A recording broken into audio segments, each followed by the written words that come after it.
ওই এখন দোষ আমি ইয়েরও দেখি, দোষ এখন আমার ওই বড় বোনকে দেওয়া, মানে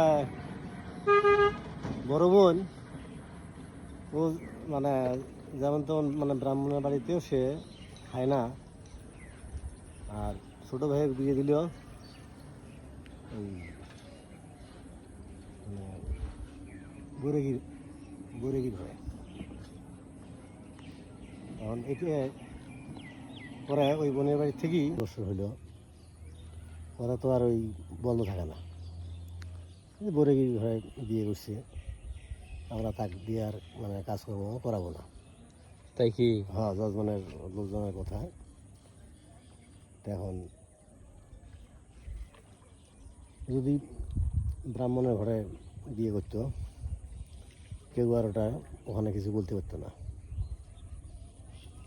এখন ব্রাহ্মণের ঘরে ওই কি ভাই মাছ টাছ পাওয়া যায়? ও কেবল দিবেন নেক্সেন?